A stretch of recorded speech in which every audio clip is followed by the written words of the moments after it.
Good morning students. मेरा नाम सुशील कुमार है। सबसे पहले आप सबका धन्यवाद जो आपने मेरे को अपॉर्चुनिटी दी है पढ़ाने के लिए। It's my pleasure to teach you. How are you? Fine. आज हम फिजिक्स के अंदर पहला चैप्टर पढ़ेंगे जिसका नेम है डायमेंशनल सिस्टम।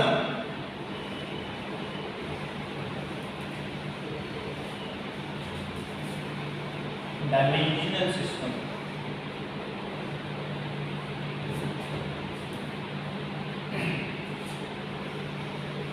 अगर मैं आपसे पूछूं कि आपका वेट कितना है तो आप फटाक से एक वैल्यू बता दोगे जितना आपका वेट होगा। एक्चुअल में वेट जिसे आप बोलते हो वो आप अपना मास बता रहे हो। Let's say 70 kg। ओके। अगर मैं आपसे इस पेन की लेंथ पूछूं तो वो बता सकते हो? मे बी 7 सेंटीमीटर होगी। हम देख रहे हैं लेंथ को भी हम मेजर कर सकते हैं। इसी तरह टाइम को भी मेजर किया जा सकता है। मैं जयपुर से कोटा जा रहा हूँ तो बस में मेरे को कितना टाइम लगा जाते टाइम? 2 घंटे 4 घंटे। क्या मैं ये मेजर कर सकता हूँ क्लॉक से? यस और नो? कर सकते हैं। So anything which can be measured is called physical quantity.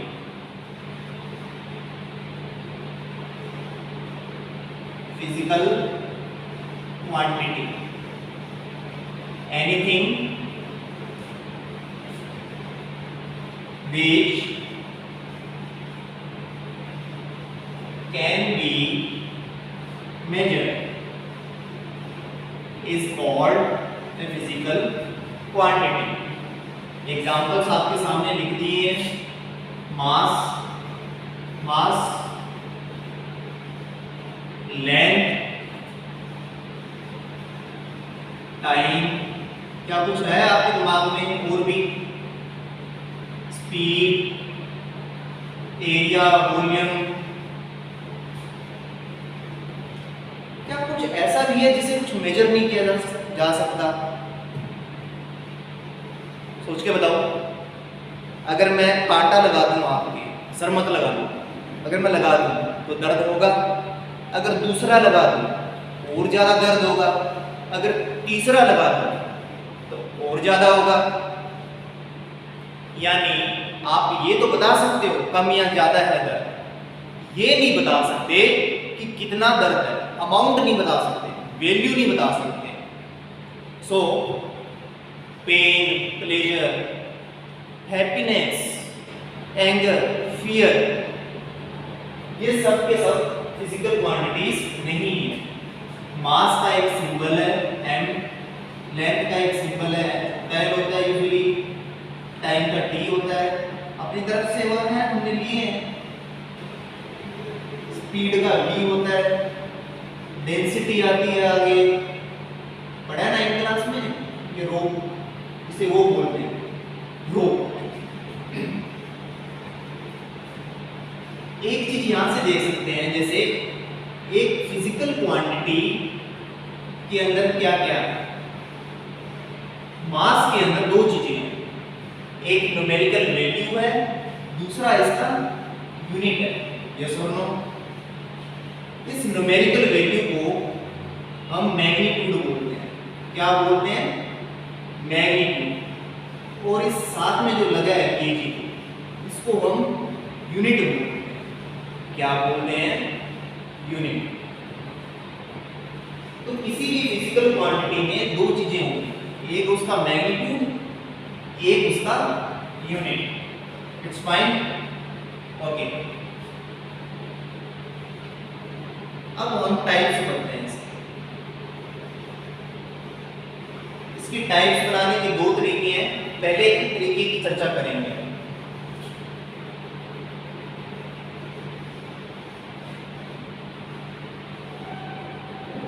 Fundamental,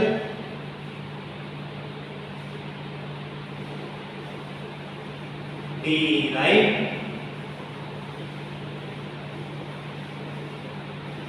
supplement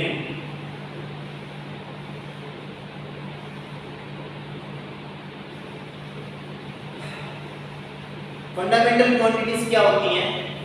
ऐसी quantities which are independent of each other,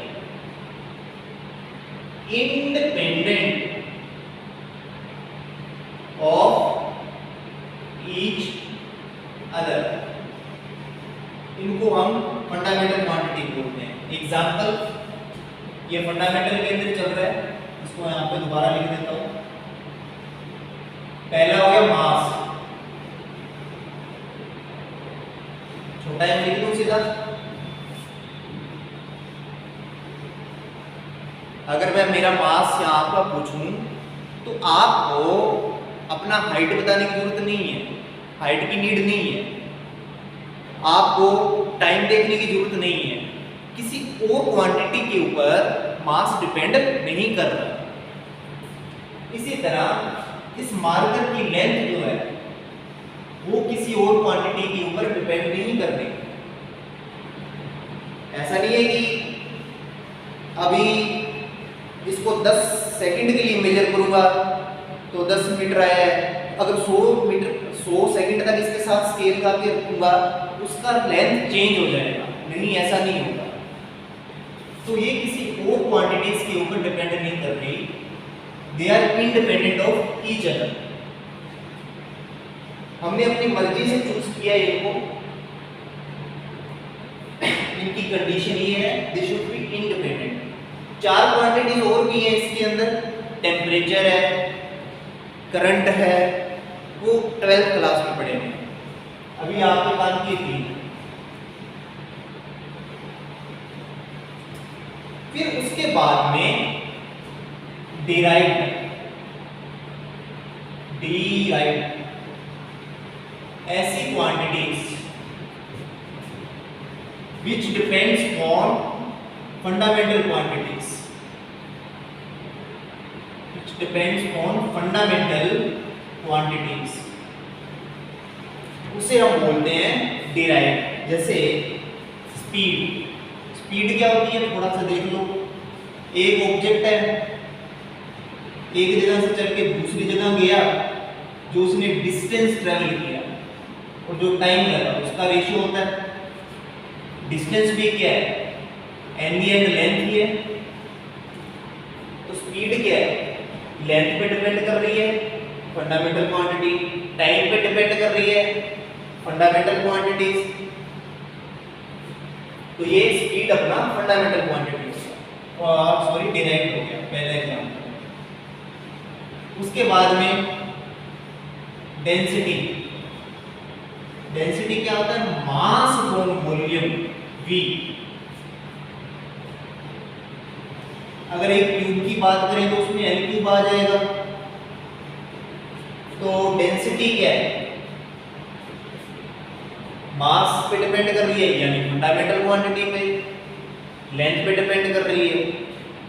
तो ऐसी क्वांटिटीज जो फंडामेंटल क्वांटिटीज पे डिपेंड करें उसे हम डिराइव्ड क्वांटिटीज बोलते हैं।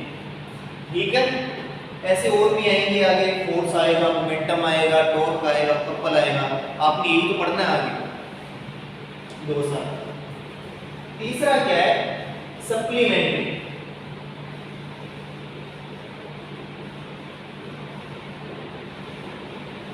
इसको बाद में डिटेल में पढ़ेंगे, अभी ये जान लो 2 होती है। एक एंगल होता है जो जिसे हम प्लेन एंगल बोल रहे हैं, जो आज तक आप पढ़ते हैं, 2 लाइन के बीच का जो एंगल है। इसी तरह एक सॉलिड एंगल होता है, बाद में पढ़ेंगे इसके बारे में। तो ये 3 तरह के क्वांटिटीज हमारे आ गए। यहां तक कोई दिक्कत? नो।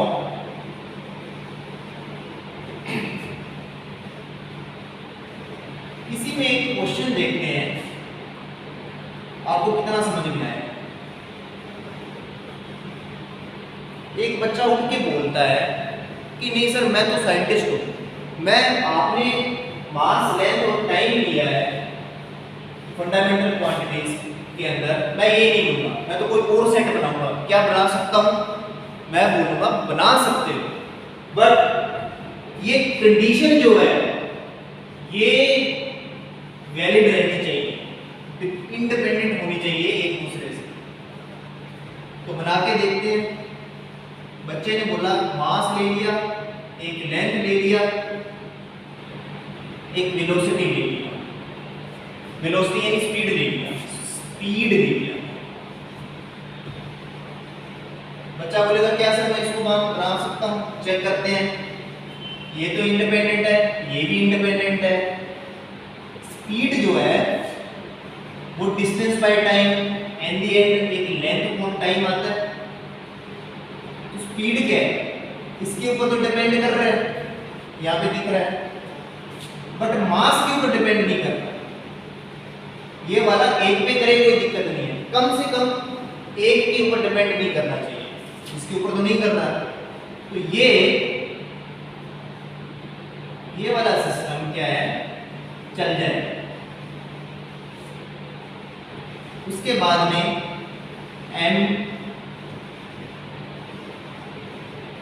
MLT तो ले लिया, हम लेते हैं LT भी बाद में लेंगे। मास ले लो या लेंथ ले लो, नहीं वो नहीं हो जाएगा। आप इसको ऐसे देखो, एक MLT तो अपने पास में नहीं है,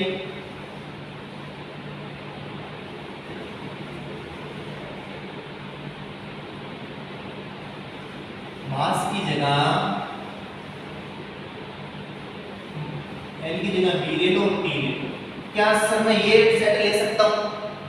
मास और टाइम की तो कोई दिक्कत नहीं है, वेलोसिटी है, टाइम के ऊपर डिपेंड करता है, करने दो, कोई बात नहीं है, मास के ऊपर तो नहीं कर रहा, इसलिए ये वाला सेट भी चल जाएगा। अगर मैं ये ले लूं M की जगह T ले लूं और V ले लूं, अब क्या होगा? LT की टेंशन नहीं है, स्पीड क्या है, L पे भी डिपेंड करता है और T पे भी डिपेंड करता है, यानी ये वाली क्वांटिटी है इंडिपेंडेंट नहीं है इनसे, इसलिए ये वाला सेट नहीं चलेगा। ये चीजें आपको ध्यान रखनी। ओके, मजा आया?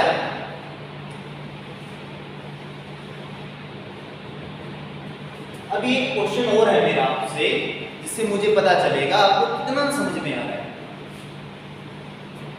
इसी को देखो, स्पीड के डिस्टेंस बाय टाइम, डिस्टेंस भी एंड एक लेंथ भी है, बाय टाइम कर लिया, तो लेंथ क्या आ गया? स्पीड इनटू टाइम आ गया। इस सेट के अंदर लेके चले, MLT मेरा फंडामेंटल क्वांटिटी है।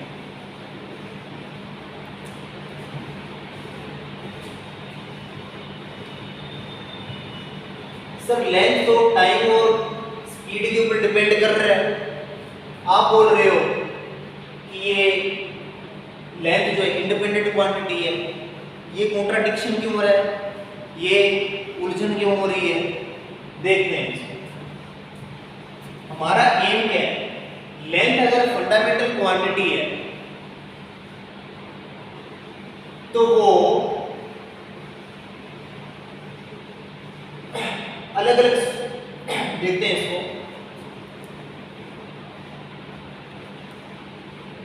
मान लो स्पीड मैंने ले लिया 100 मीटर पर सेकंड, एक व्हीकल जा रहा है, उसका स्पीड 100 मीटर पर सेकंड है, और उसने जो टाइम लगा उसको चलने के लिए वो लगा उसको 10 सेकंड। इस केस में जो डिस्टेंस कवर करेगा यानी लेंथ कवर करेगा कितना होगा? वेलोसिटी इनटू टाइम 1000 मीटर आ जाएगा। इसी व्हीकल को मैं एक दूसरा स्पीड असाइन करता हूं 200 मीटर पर सेकंड, और टाइम 5 सेकंड असाइन कर दो,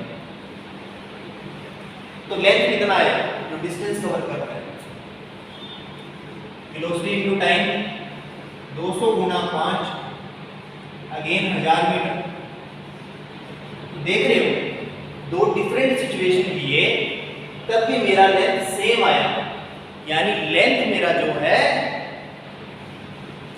फंडामेंटल क्वांटिटी है, वो किसी और क्वांटिटी के ऊपर डिपेंड नहीं कर रहा। अगर आप एक क्वांटिटी को चेंज कर रहे हो तो दूसरी क्वांटिटी को भी चेंज करना पड़ेगा, तो दूसरी क्वांटिटी को भी चेंज करने का आपको छूट मिल जाता है। इस वे में ये फंडामेंटल क्वांटिटी है, इसलिए मैथमेटिक्स में इसको कंफ्यूज नहीं होना। ठीक, अगर इतना सीख लिया है तो वेरी गुड। ये टाइप 1 थी। अब एक दूसरा तरीका है, इसको टाइप 2 बोल दो, ये टाइप 1 लिख लो यहाँ पे। एक दूसरा वे है क्लासिफाई करने का, सिंपल सा है, स्केलर एंड वेक्टर्स। ऐसी क्वांटिटी जिनका सिर्फ मैग्नीट्यूड होता है उसे हम स्केलर बोलते हैं, और जिसके साथ पास मैग्नीट्यूड और डायरेक्शन दोनों हो, और आगे डिटेल में इसको वेक्टर में पढ़ेंगे, अभी इतना ही ठीक है, उसे हम वेक्टर्स बोलते हैं। तो मैग्नीट्यूड जैसे मास हो गया मेरा 50 kg,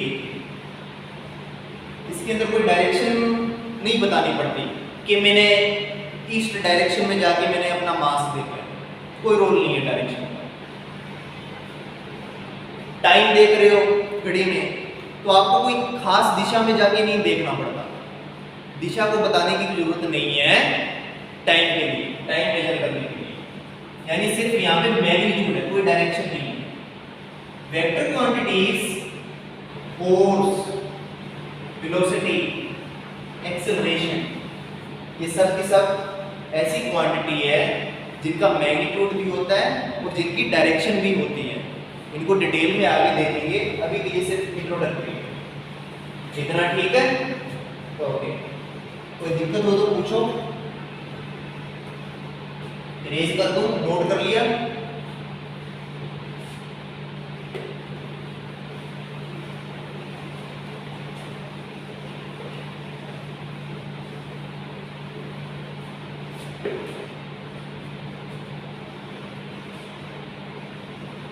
इसके बाद में हम आते हैं यूनिट्स पे। यूनिट क्या होती है?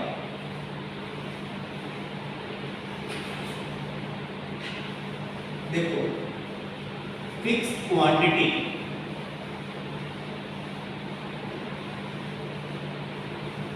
चूजन फॉर मेजरमेंट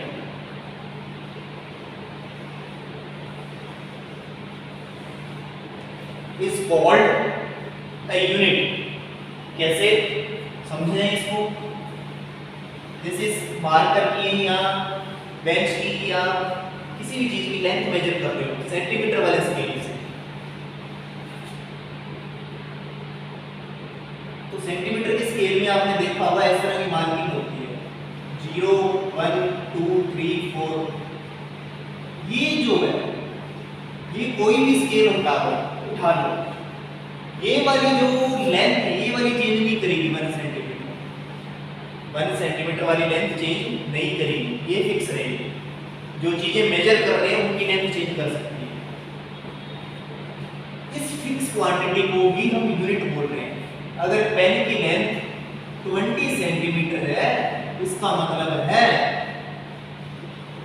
20 × 1 सेंटीमीटर, यानी पेन की लेंथ इस 1 सेंटीमीटर से 20 टाइम्स ज्यादा है। ये ठीक है? यूनिट क्या होता है और मेजरमेंट कैसे होता है? उसके बाद इसकी प्रॉपर्टीज क्या होनी चाहिए यूनिट्स की?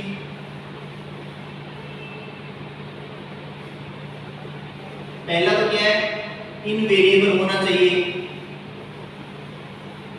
इनवेरिएबल वेरिएबल का मतलब चेंज ना करे विद रिस्पेक्ट टू टाइम पर पर्सन। जैसे बेंच की लेंथ अगर मैं अपनी फिंगर से मैं मेजर कर रहा हूँ, फिंगर से, इसको हैंड स्पैन बोलते हैं। तो एक आदमी के 10 हैंड स्पैन आएंगे, किसी का हाथ बड़ा है 5 हैंड स्पैन आ जाएंगे, किसी के 15 आएंगे। अलग अलग पर्सन पे अलग अलग चेंज हो रही है। इसको हम एक स्टैंडर्ड यूनिट नहीं बना सकते। दूसरा क्या है, इजिली अवेलेबल होना चाहिए।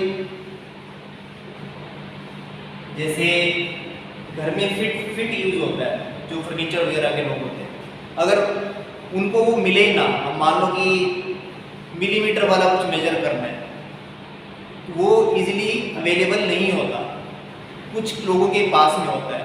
अब सेंटीमीटर वाला हमने बनाया है तो स्केल आप सबके पास अवेलेबल है, इजीली अवेलेबल होना चाहिए।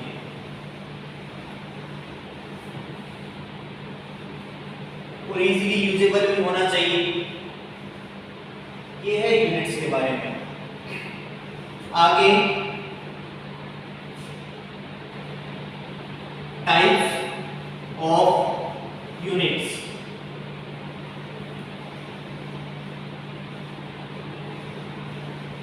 अगेन वही है, फंडामेंटल यूनिट, डिराइव्ड यूनिट और सप्लीमेंट्री यूनिट। फंडामेंटल यूनिट, जो फंडामेंटल क्वांटिटीज की यूनिट है उन्हें फंडामेंटल यूनिट बोल रहे हैं, जो डिराइव्ड क्वांटिटीज की यूनिट है उन्हें डिराइव्ड बोल रहे हैं, जो सप्लीमेंट्री की है वो सप्लीमेंट्री बोल रहे हैं। अभी मास की केजी है, लेंथ की मीटर है, किलोमीटर भी है, एक ही चीज की क्वांटिटी की डिफरेंट यूनिट्स भी अवेलेबल हैं। इसको हम सिस्टम ऑफ यूनिट के अंदर जाके हम पढ़ेंगे। सप्लीमेंट्री यूनिट्स होती हैं, जो एंगल होता है उसकी रेडियन होती है या डिग्री से होती है। ऐसे डिटेल में जाओगे तो बहुत सारी मिल जाएंगी, अभी ये बना लिए रखो। और सॉलिड एंगल स्टी रेडियन होती है, स्टी रेडियन।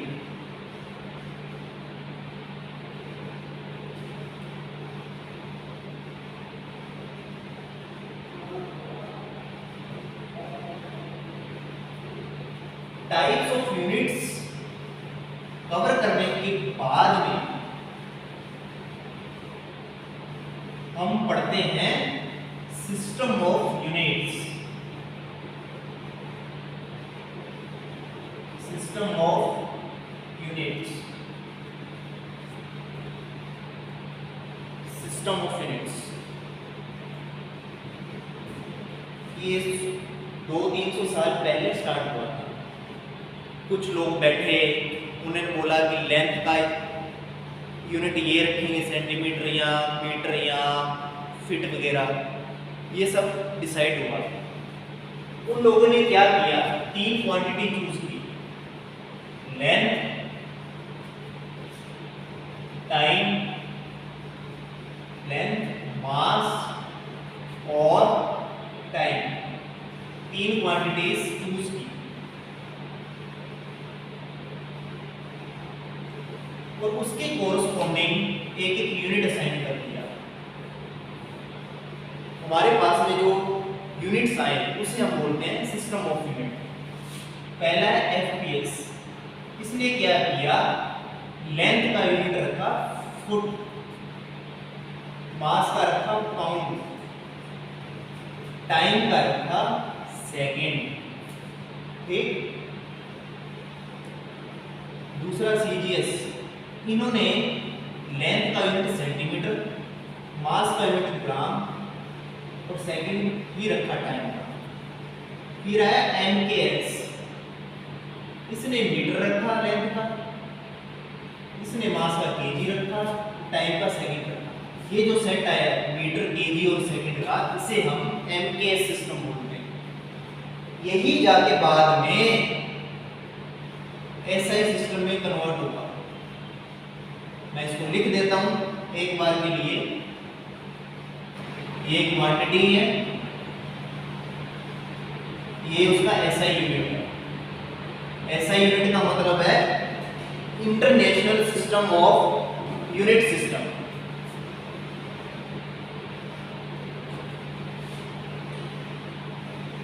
मास, लेंथ, इन्होंने कुछ नहीं किया, एम के सिस्टम में 4 क्वांटिटी और ऐड की। Current, temperature, quantity of matter,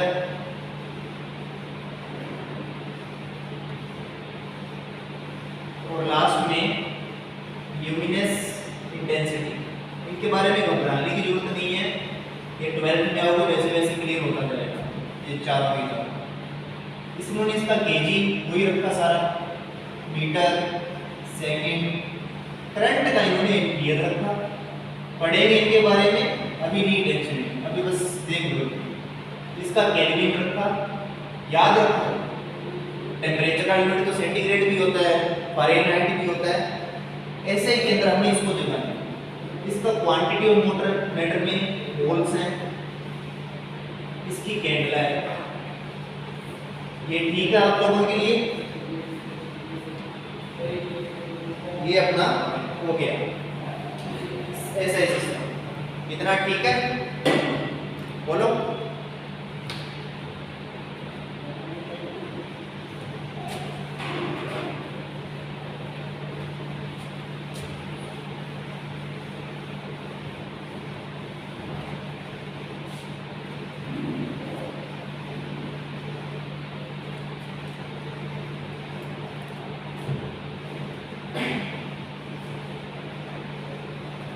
अभी हम पढ़ेंगे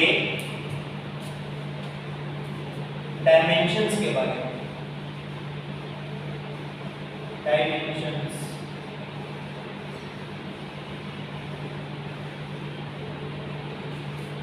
जो ये 7 फंडामेंटल क्वांटिटी है, मास, लेंथ, टाइम, जो भी है, इन्हीं 7 क्वांटिटीज को हम डायमेंशंस बोलते हैं। क्या बोलते हैं? डायमेंशंस। और इनको एक सिंबल भी देते हैं, जैसे मैं यहां पर लिख देता हूं। मास को m से लिखते हैं, लेंथ को l से, टाइम को t से, करंट को a से, टेम्परेचर को k से, क्वांटिटी ऑफ मैटर को इतना यूज नहीं होता, कोई भी सिंबल ले सकते हो इसके लिए, सिमिलरली इनके लिए होता है। आपके अभी 11th क्लास में 3 ही आएंगे। अब मेरे पास आगे चलो, पहले सीखते हैं डायमेंशनल फॉर्मूला।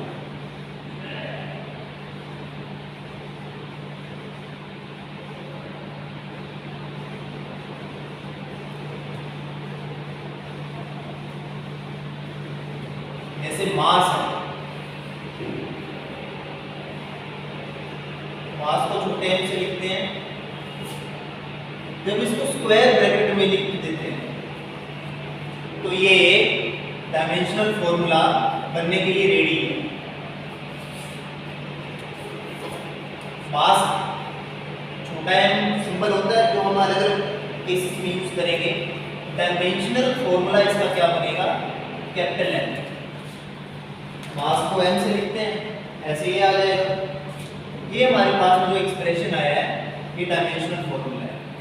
इसी तरह हम एरिया लिख लेते हैं। चाहो तो ये स्क्वायर ब्रैकेट हटा भी सकते हो, कोई इतना बहुत ज्यादा नहीं है इसका। एरिया क्या होता है? Length into breadth. ये डायमेंशनल फॉर्मूला लिखने जा रहे हैं। लेंथ को किससे रिप्रेजेंट करते हैं? L से। ब्रेड्थ भी एक लेंथ ही है, इसको लेंथ से रिप्रेजेंट करेंगे तो ये L स्क्वायर आएगा।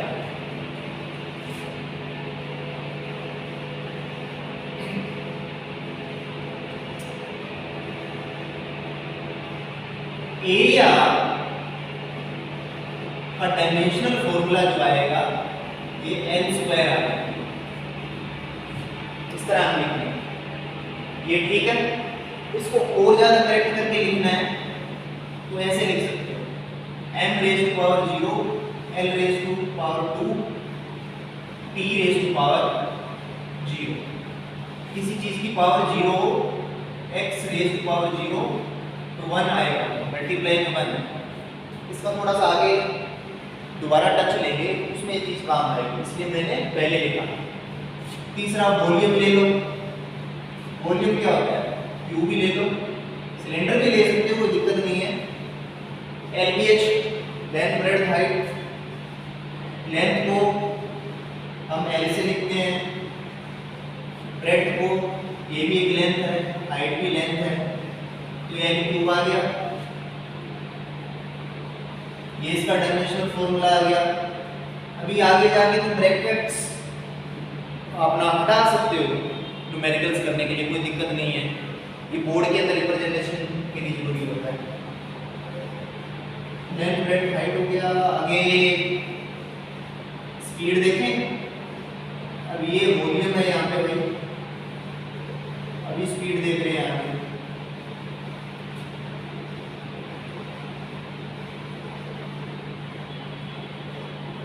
डिस्टेंस बाय टाइम, ये t को डिस्टेंस भी एक लेंथ है, टाइम को टाइम से t से रिप्रेजेंट करते हैं। इसका फॉर्मूला क्या आ जाएगा? lt, t raise to power 1 है, ऊपर से नीचे आ रहे हैं बटे की साइन में, या नीचे ऊपर से नीचे या नीचे से ऊपर, साइन चेंज हो जाएगा, प्लस से 1 है तो माइनस 1 हो जाएगा। ठीक है,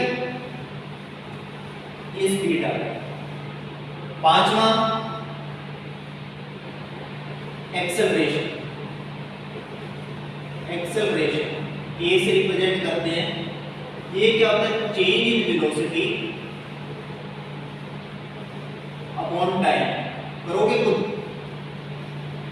1 मिनट दे रहा हूं, सोचोगे क्या आएगा? मैं बता देता हूं, इसमें मुश्किल है। टाइम का तो t आएगा, t आ गया। चेंज इन वेलोसिटी क्या आएगा? मान लो v1 मेरा, अब एक चीज और थी यहाँ पे, स्पीड को वेलोसिटी भी बोल सकते हो डायमेंशनल सिस्टम में। डायमेंशनल फॉर्मूला दोनों का सेम आएगा, हालांकि एक स्केलर है दूसरा वेक्टर है, वो बाद में पढ़ेंगे। चेंज इन वेलोसिटी यानी ये वाला फॉर्मूला, यूनिट ऑफ स्पीड। अभी के लिए समझने के लिए आप से मान लो ये वेलोसिटी मान लो 50 मीटर पर सेकंड है स्टार्टिंग में, 10 सेकंड बाद 100 मीटर पर सेकंड होगी, तो चेंज क्या है? v2 माइनस v1, 50 मीटर पर सेकंड। अब जो ये आ रहा है 50 मीटर पर सेकंड, मास को तो रिप्रेजेंट नहीं कर रहा, कर तो वेलोसिटी को ही रहा है, तो चेंज इन वेलोसिटी भी वेलोसिटी ही आएगी, lt माइनस 1 बाई टी। ऊपर जाके इसको ऊपर लिख लो, नीचे ज्यादा जा रहा है, lt माइनस 1 बाई टी। इसको कैसे करोगे? lt माइनस 1, t की पावर माइनस 1 है तो ये इसकी पावर ऊपर माइनस 1 हो जाएगी, lt माइनस 2 आ जाएगा। ये ठीक है? यहां तक कोई दिक्कत है तो बताओ।